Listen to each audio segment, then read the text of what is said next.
The silence in the Galactic Communications Hub had lasted for 300 years.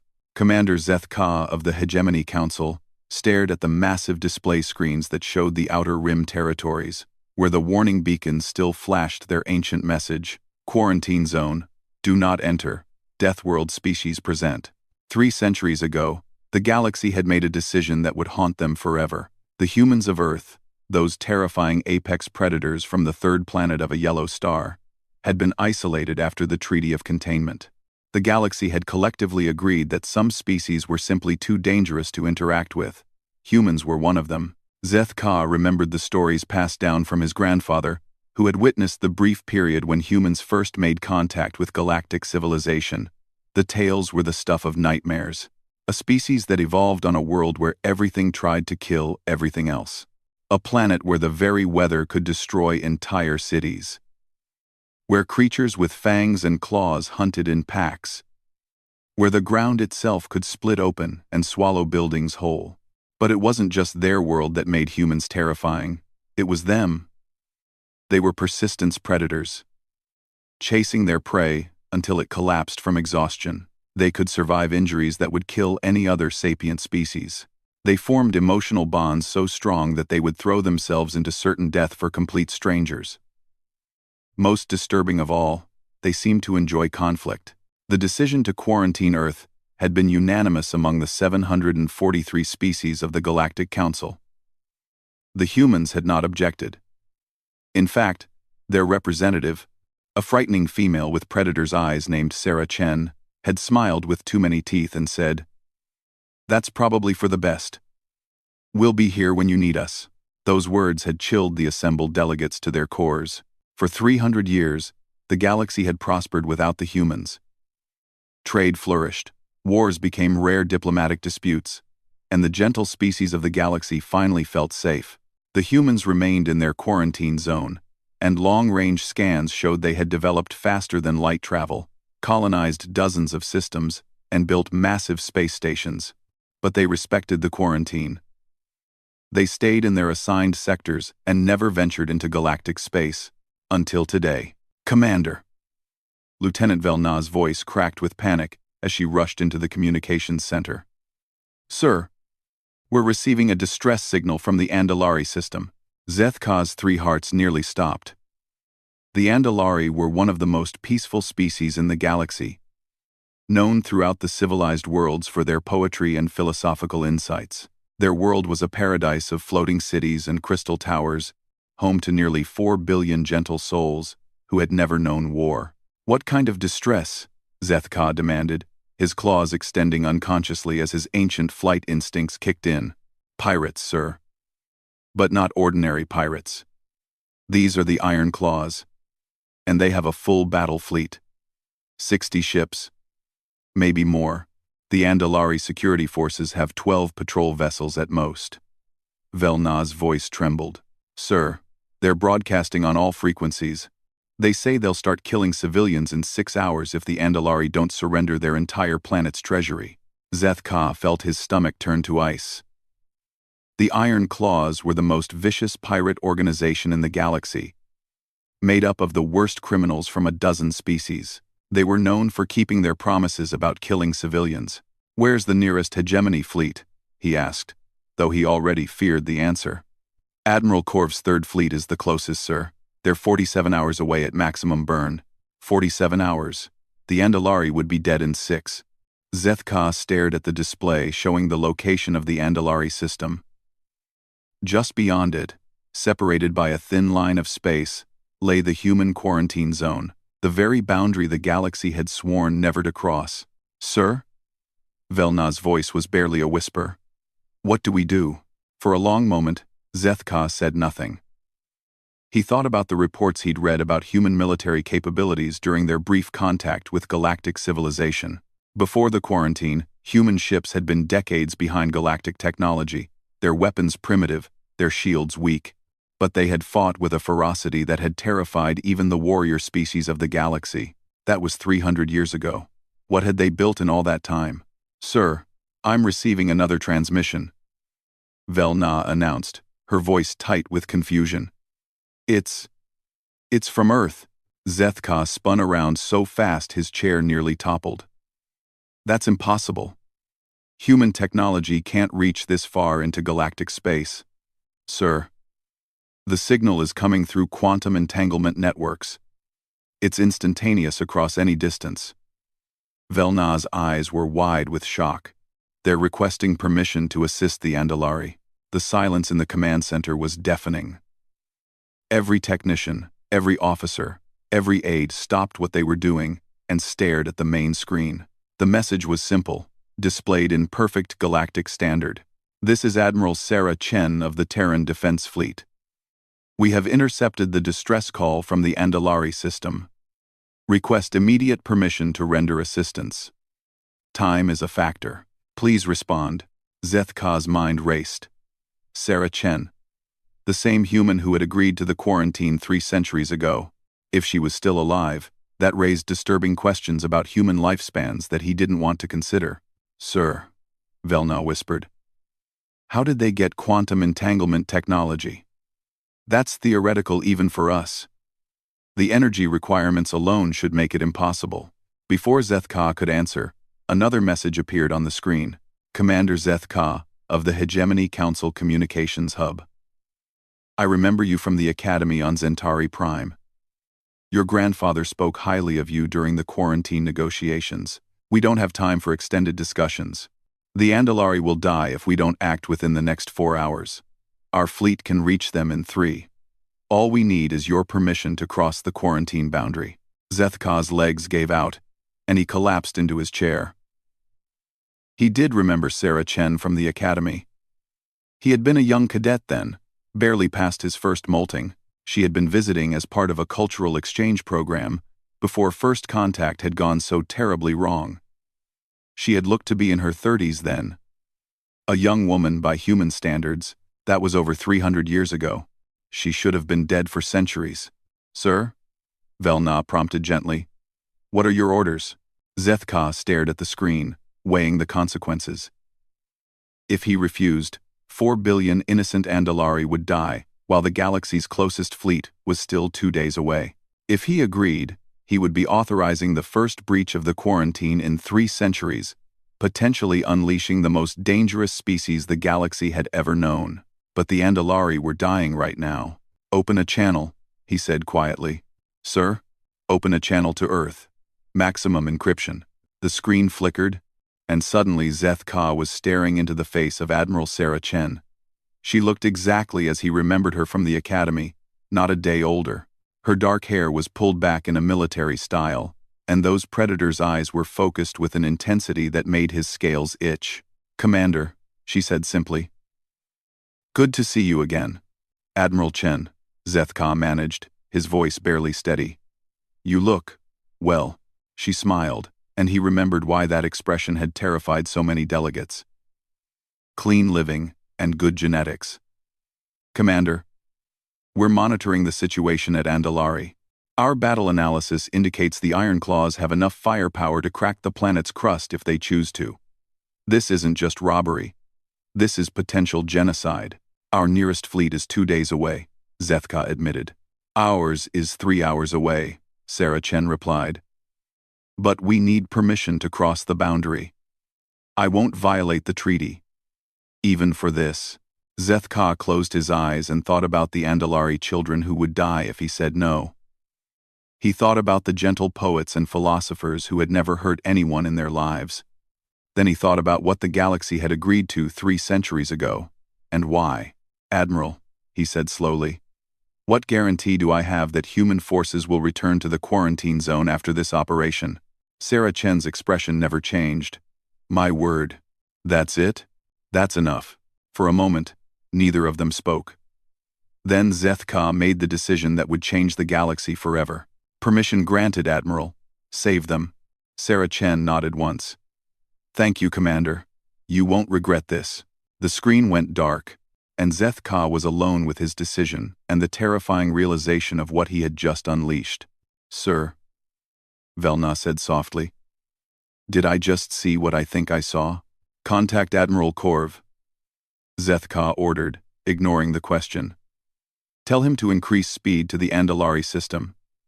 And contact the council. They need to know what's happening. Yes, sir. Sir? What? What did she mean when she said her word was enough?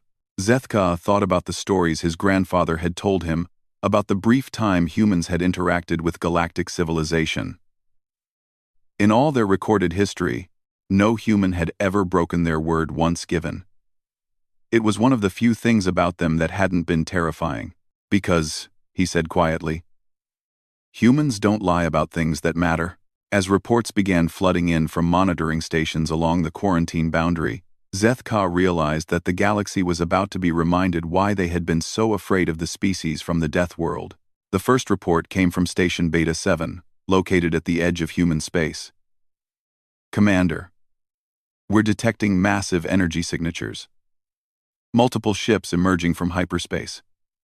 Sir, the readings don't match any known technology. The second report came minutes later from Station Beta 9. Sir, visual confirmation on human fleet. Estimated 40 ships, varying sizes. Sir, the largest ship is... Commander, the largest ship is nearly 8 kilometers long. The third report came from deep space monitoring arrays.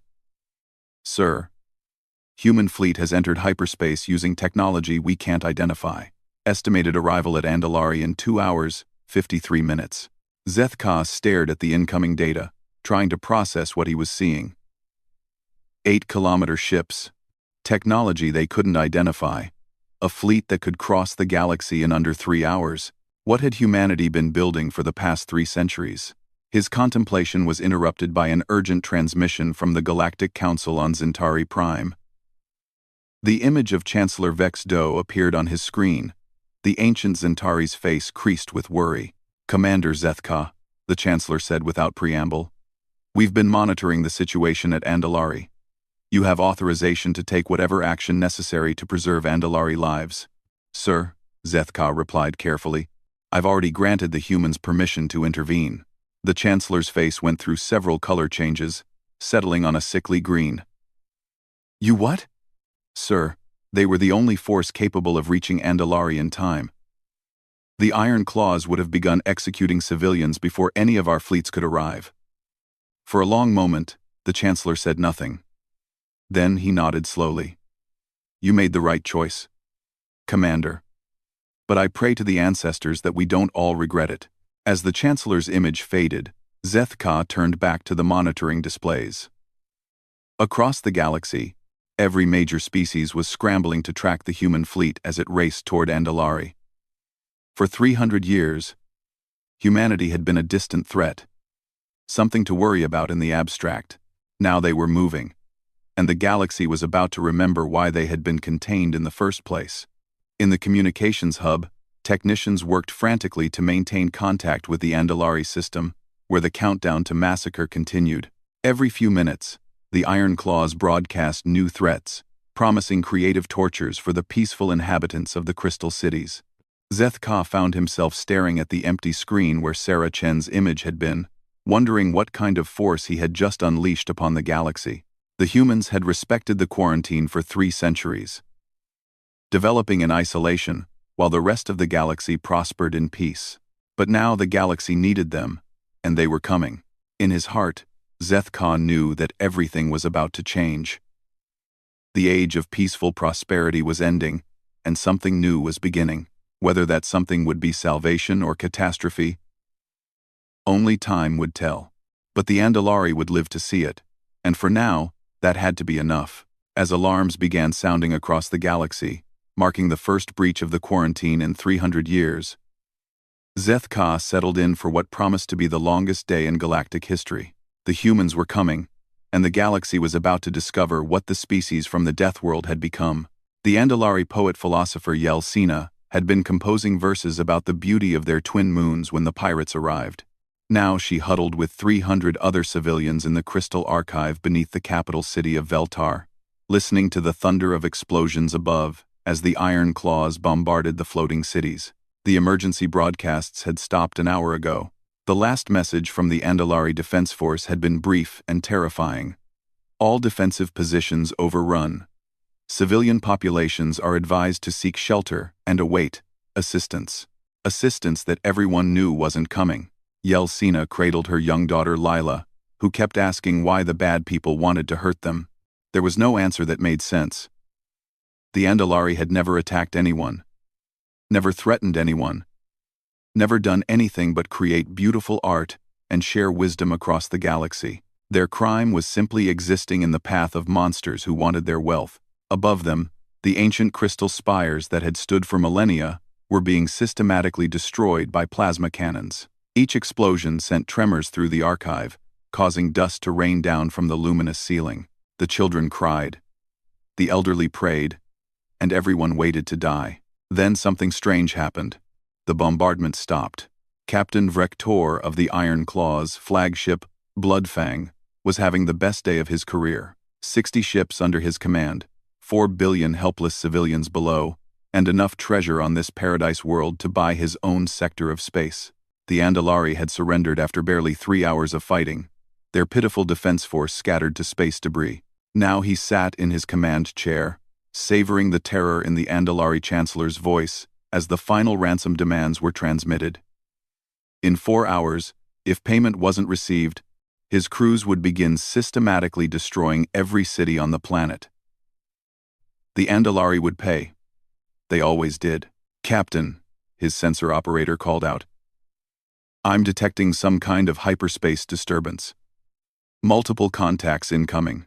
Vrektor's good mood soured slightly. Hegemony reinforcements? No, sir. The energy signatures are all wrong. These ships... Captain, I've never seen readings like this before. Before Vrektor could respond, 43 ships emerged from hyperspace in perfect formation just beyond the orbit of Andalari's outer moon. For a moment, his bridge crew stared in silence at the main display. The ships were like nothing in any database. The smallest vessels were sleek predators of metal and energy, bristling with weapons that seemed to bend space around them. The medium ships looked like flying mountains of armor and firepower, their hulls covered in turrets and launch bays. And at the center of the formation hung a monster that defied belief. 8.2 kilometers, the sensor operator whispered. Captain, that ship is 8.2 kilometers long. The massive vessel looked like it had been grown rather than built, its hull flowing in organic curves that seemed to shift and change as they watched. Weapon ports dotted its surface like the scales of some primordial beast, and energy readings indicated power output that should have been impossible to contain. Sir, the communications officer interrupted. We're receiving a transmission. From the Andalari? No, sir, from the unknown fleet. Vrektor felt his first twinge of real concern. Put it through. The main screen flickered, and suddenly he was staring into the face of something that made his combat-hardened crew back away from their stations. The being on the screen looked almost like them. 2 eyes, 1 nose, 1 mouth. But everything about it screamed predator. The eyes were forward-facing like a hunter's, the teeth were sharp and white, and the expression was completely calm in a way that was somehow more terrifying than any display of rage. This is Admiral Sarah Chen of the Terran Defense Fleet, the creature said in perfect galactic standard. You are currently engaged in hostile actions against a protected world. You have 10 minutes to withdraw all forces and depart this system. Vrektor blinked in confusion. Terran? He'd never heard of any species by that name. Unknown vessel. I am Captain Vrektor of the Iron Claws. This system is under our control. Depart immediately or be destroyed. The creature's expression didn't change. I wasn't making a request, Captain. I was informing you of what will happen. You have 9 minutes and 30 seconds. The transmission ended, leaving Vrektor staring at a blank screen. Around him, his bridge crew looked to him for orders. He had 60 ships, the largest pirate fleet ever assembled. Whatever these newcomers were, they had 43 ships, and no matter how impressive they looked, numbers were numbers. All vessels, he commanded, attack formation. Target that big ship first. If we can take out their flagship, the rest will scatter. The Iron Claws fleet moved with the practiced efficiency of veteran raiders, their mismatched ships forming a battle line as they advanced on the unknown formation. Plasma cannons charged, missile tubes loaded, and shield generators hummed to life. Then the humans opened fire. In the Galactic Council emergency session chamber on Centauri Prime, representatives from 700 species watched the unfolding battle through long-range sensors. What they saw challenged everything they thought they knew about warfare. The human ships didn't fire energy beams or launch missiles. Instead, space itself seemed to tear open around the Iron Claws fleet, as weapons that violated known physics unleashed destruction on a scale that defied measurement. Ships simply ceased to exist, not destroyed but somehow removed from reality entirely. "What are we looking at?" demanded the Corvallian representative, his usually steady voice shaking. "Displacement weaponry," whispered Dr. Neth Ka, the galaxy's leading expert on theoretical physics. "They're using controlled spatial distortions to remove matter from this dimension.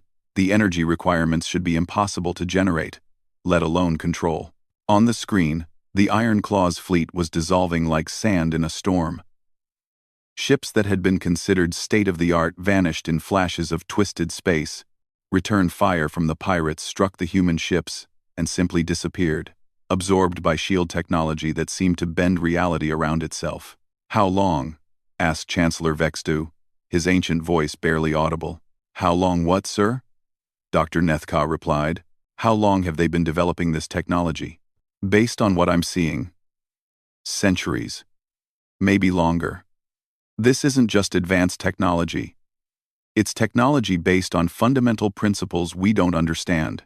The battle, if it could even be called that, lasted exactly 4 minutes and 17 seconds.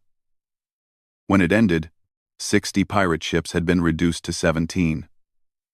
And those 17 were broadcasting surrender signals as fast as their communications systems could transmit. But the humans weren't done.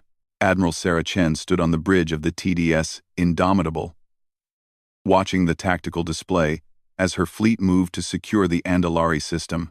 3 centuries of isolation had given humanity time to grow, to learn, to become something the galaxy couldn't have imagined. "Admiral," her tactical officer reported, "all Iron Claws vessels have surrendered or been neutralized. The survivors are requesting permission to evacuate their crews." "Denied," Sarah replied calmly. "Have the Retribution and Justice begin boarding operations. I want every pirate captain and crew chief in restraints within the hour." "Ma'am, the survivors are asking about prisoner rights under Galactic Convention."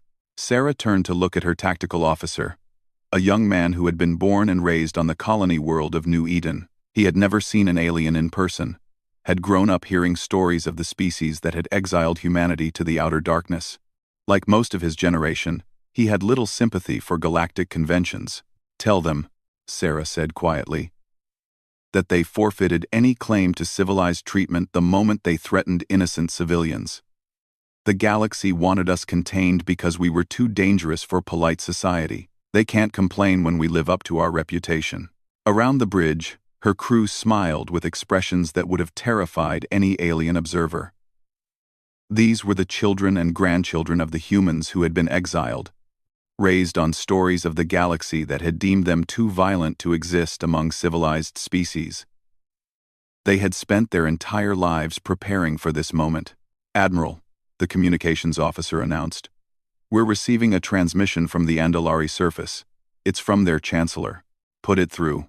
The main screen flickered, showing a tall, slender being with crystalline features and large, gentle eyes. The Andalari chancellor was clearly fighting back tears as he spoke. "Unknown saviors," he began. "I am Chancellor Melvoss of the Andalari people. I do not know who you are or why you came to our aid. But thank you. You have saved 4 billion innocent lives today." Sarah stepped forward, her expression softening slightly. "Chancellor, I am Admiral Sarah Chen of the Terran Defense Fleet. We came because you needed help, and no one else could reach you in time." The Chancellor's eyes widened. "Terran? But I thought, the stories speak of your people as legends, as the warrior race that was too fierce to walk among the stars." "The stories are true," Sarah replied. "We are what the galaxy calls the species from the Deathworld. We were exiled to the outer systems 3 centuries ago because the civilized races found us too dangerous to coexist with. But you saved us, because that's what we do. Protecting those who cannot protect themselves is what makes us dangerous. Not our weapons, not our technology, but our refusal to let innocent people die when we have the power to stop it. On viewing screens across the galaxy, billions of beings watched this exchange and felt their understanding of the universe shift. The humans, the terrifying apex predators from the quarantine zone, had emerged not as conquerors but as protectors. In the communications hub where this had all begun, Commander Zeth Ka received reports from across human space as the Terran Defense Fleet revealed itself. The numbers were staggering: 12 fleets, each with 40 to 50 ships, colony worlds throughout the quarantine zone that had been transformed into fortress worlds. Space stations the size of small moons, bristling with weapons that made the display at Andalari look like a minor skirmish. "Sir," Lieutenant Velna reported, "we're receiving a message from Admiral Chen. She says her fleet will remain in the Andalari system until hegemony forces arrive to provide security." "How long until Admiral Korv's fleet arrives?" 36 hours, sir." Zeth Ka nodded slowly. 36 hours during which the most powerful military force the galaxy had ever seen would remain in civilized space, protecting a world of poets and philosophers from any remaining threats. On the surface of Andalari, the people emerged from their shelters to see strange ships in their skies. The vessels were clearly alien, clearly powerful, but somehow, they felt safe. For the first time in their peaceful species history, the Andalari understood what it meant to be protected by warriors. Children pointed at the sky and asked their parents who the strangers were. The adults, still shaking from their brush with extinction, could only answer that they were the guardians who had come from beyond the edge of known space to save them. In the crystal archive where she had sheltered with her daughter, Yelsina began composing a new poem. It was about monsters who lived in the dark between stars, who were so terrible that the galaxy had banished them to the void. But when innocent people cried out in the darkness, the monsters came not to destroy, but to defend. She decided to call it the beautiful terror of hope. As reports filtered in from across the galaxy, one thing became clear to every species, every government, every individual who heard the story. The humans had kept their word. They had emerged from their exile only to save lives, and they had done so with a power that redefined what was possible. The galaxy had spent 3 centuries in peace, believing they had contained the greatest threat to civilized order. Now they realized they had been living under the protection of guardians who watched from the darkness, ready to emerge when innocent blood was about to be shed. The age of peaceful isolation was over. The humans had returned to galactic space, and nothing would ever be the same. As Admiral Sarah Chen stood on her bridge, watching Andalari civilians celebrate their survival in the crystal cities below, she allowed herself a small smile. The galaxy had wanted them quarantined because they were too dangerous for civilized society. They had been right, of course. Humans were dangerous. But what the galaxy was about to learn was that sometimes, dangerous was exactly what the universe needed. The fleet maintained its protective orbit, 43 ships standing guard over 4 billion grateful souls, while across the galaxy, civilizations struggled to process what they had witnessed. The humans were back, and the rules had changed forever. 2 weeks after the Battle of Andalari, as historians were already calling it, the galaxy was still reeling from the implications. In the Great Hall of the Galactic Council on Zentari Prime, an emergency session had been called to address what everyone was thinking but no one wanted to say out loud. The humans were no longer contained, and they were more powerful than anyone had imagined possible. Admiral Sarah Chen walked through the corridors of the council building, her boots echoing on floors that hadn't heard human footsteps in over 3 centuries. Behind her, 2 of her officers maintained a respectful distance, their presence a reminder that she represented not just humanity, but the most advanced military force in known space. Delegates from hundreds of species lined the corridors, trying to catch a glimpse of the legendary human admiral. Some stared in fascination, others in barely concealed fear. Children from peaceful species hid behind their parents' robes, while representatives from warrior cultures studied her with professional interest. Sarah ignored them all. She had more important things on her mind. The Great Hall fell silent as she entered. 743 species were represented in the vast chamber, their seats arranged in concentric circles around a central speaking platform. Chancellor Vexdu, now looking far older than his considerable years, gestured for her to approach the platform. Admiral Chen, he began, his voice carrying to every corner of the hall through advanced acoustics. On behalf of the Galactic Council, I want to thank you for your intervention at Andalari. 4 billion lives were saved because of your fleet's actions. Sarah stepped onto the platform, her presence somehow making the enormous chamber feel smaller. Thank you, Chancellor. My people did what needed to be done. Yes, the Chancellor continued. But that raises important questions. Questions about the quarantine, about humanity's place in the galaxy, about the future of interspecies relations. Before Sarah could respond, Representative Korthval of the Hegemony Military Forces stood up. The scarred warrior was known throughout the galaxy for his directness and his complete lack of diplomatic tact.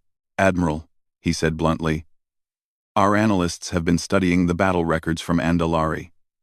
Your ships used weapons technology that shouldn't exist.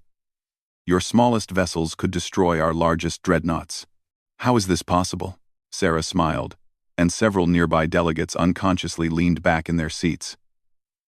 Representative Korthval, you helped design the quarantine 3 centuries ago. You wanted to contain us because we were too dangerous. Did you think we would spend those centuries making pottery?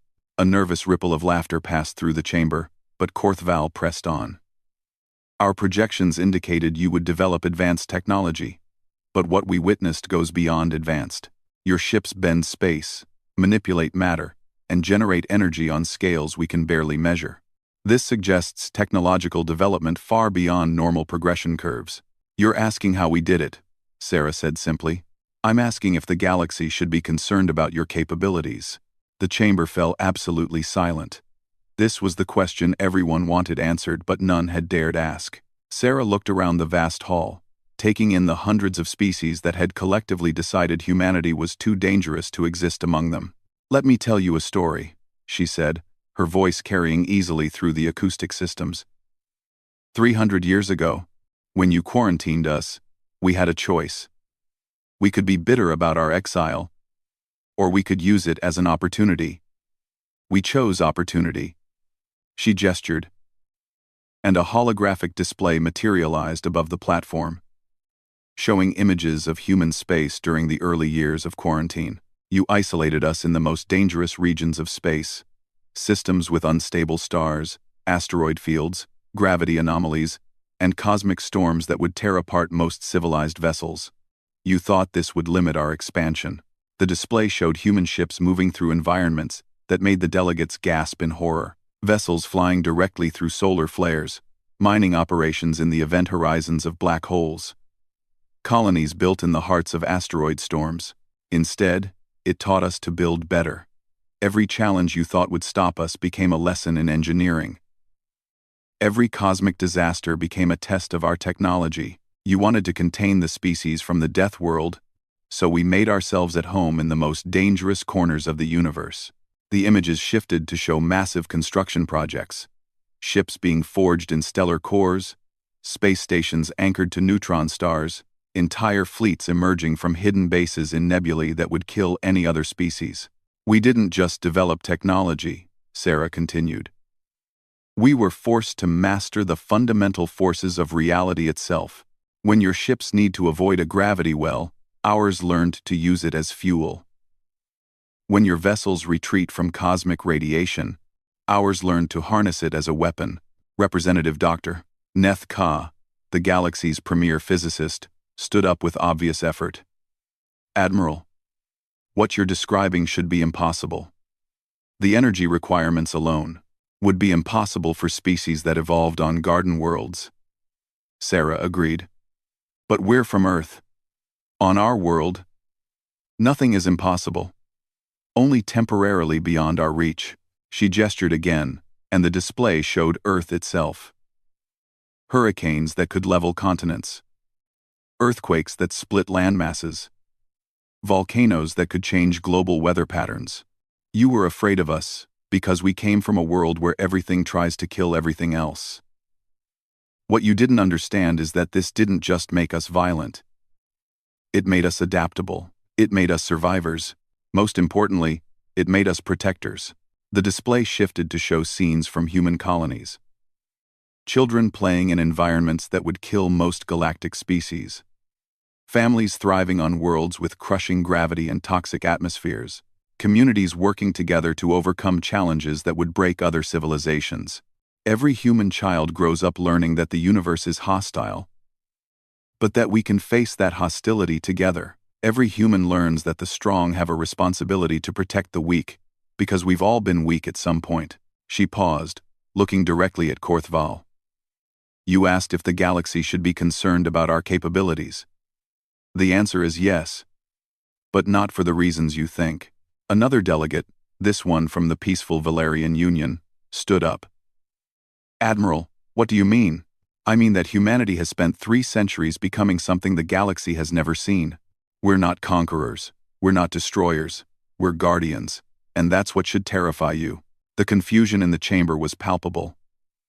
Sarah continued, her voice growing stronger. Conquerors want territory.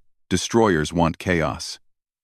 But Guardians want responsibility. We've watched the galaxy for 300 years, monitoring your progress, your conflicts, your growth. We've seen species go extinct while others argued about intervention protocols. We've seen innocent civilizations crushed, while bureaucracy debated response times. The display showed a series of images that made many delegates look away.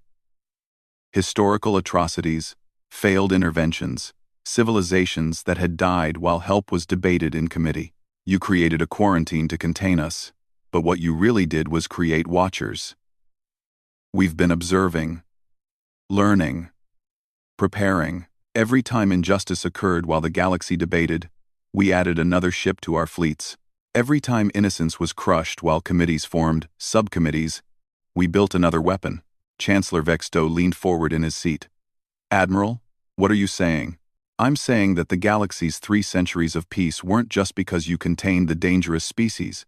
They were because the dangerous species was watching, ready to intervene when necessary. A new voice called out from the chamber. You've been spying on us. Sarah turned toward the speaker, her expression calm. We've been protecting you. There's a difference. She gestured, and the display showed a series of incidents. Pirate fleets that had mysteriously disappeared, aggressive species whose expansion had suddenly halted, cosmic threats that had been mysteriously diverted. The Krex Empire's expansion into peaceful systems stopped when their fleets encountered space anomalies. The Blood Tide pirates never made it to the gentle worlds because of equipment failures. The asteroid headed for the Harmony system was diverted by gravitational fluctuations. The chamber erupted in shocked murmurs as delegates recognized incidents from their own recent history. That was you, demanded the Krex representative. That was us being subtle, Sarah replied. We preferred to work in the shadows, to let the galaxy believe in its own peaceful nature. But subtlety has limits. She gestured once more, and the display showed the recent battle at Andalari in all its terrifying glory. When innocent lives are at stake and time is running out, we stop being subtle. We become what we've always been. The apex predators from the Deathworld, evolved to hunt in packs and protect our own. The silence in the chamber was deafening. Finally, Chancellor Vextu spoke. Admiral Chen, what does humanity want from the galaxy? Sarah smiled, and this time it was genuinely warm rather than predatory. The same thing we've always wanted, Chancellor. To be left alone to do what we do best. Which is standing guard in the dark places where monsters live, so that peaceful species can sleep safely in the light. Representative Mel Voss of the Andalari, who had been granted emergency council membership after the recent crisis, stood up. Unlike the others, he showed no fear as he looked at Sarah. Admiral, he said, my people owe you a debt that cannot be repaid. But I must ask, if humanity continues this guardian role, what happens to galactic sovereignty? What happens to our independence?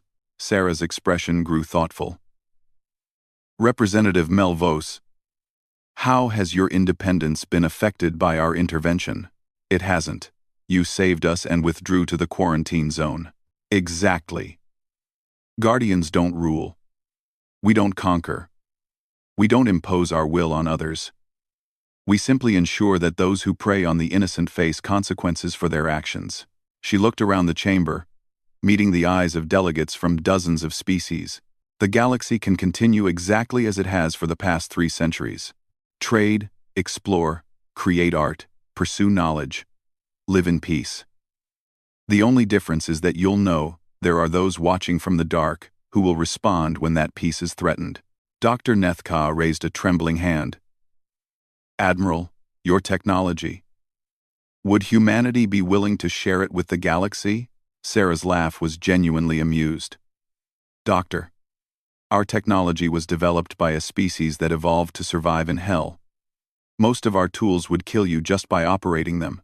Our ships are built to withstand stresses that would turn your crews to paste. Our weapons draw power from sources that would sterilize your worlds. She paused, then continued more gently. But more importantly, the galaxy doesn't need our technology. You've built a civilization based on cooperation, trade, and peaceful coexistence. That's far more valuable than any weapon we could share. Korthval stood again. Then what's to stop other species from following humanity's path?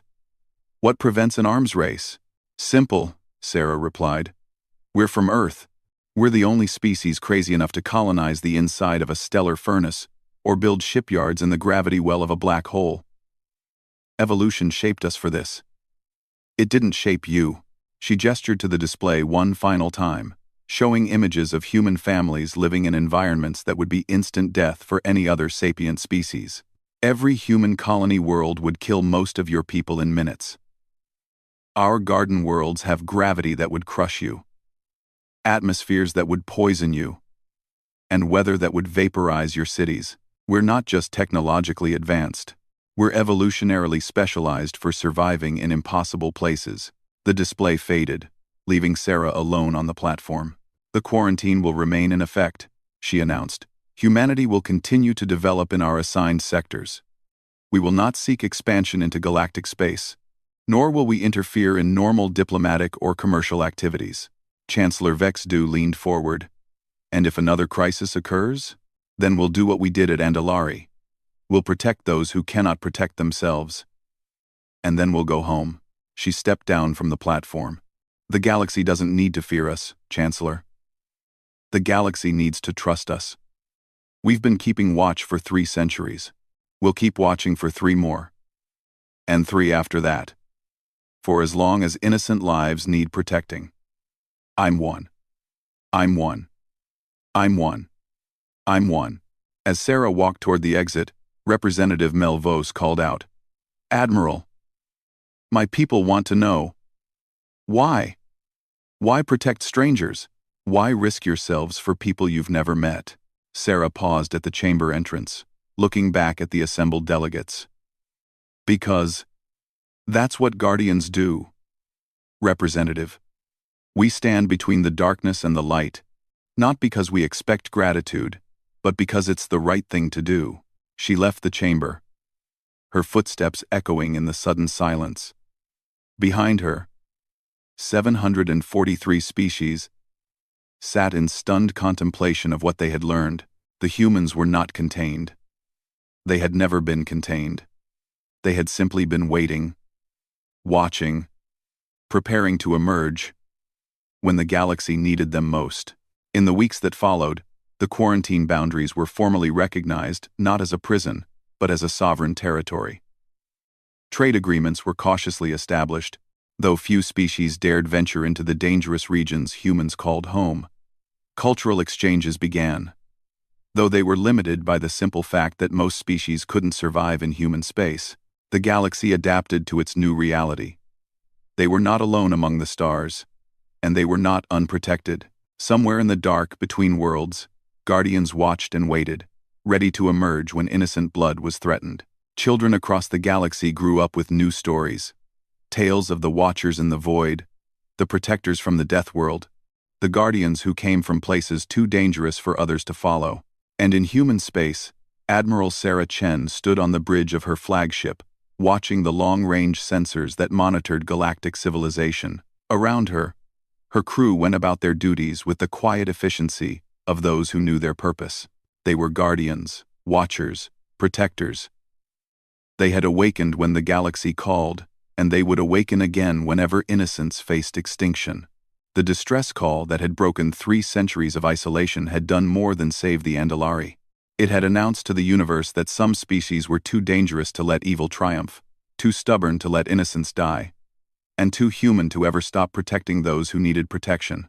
The galaxy was safe, not because it was peaceful, but because those who made peace possible stood ready in the darkness beyond the light.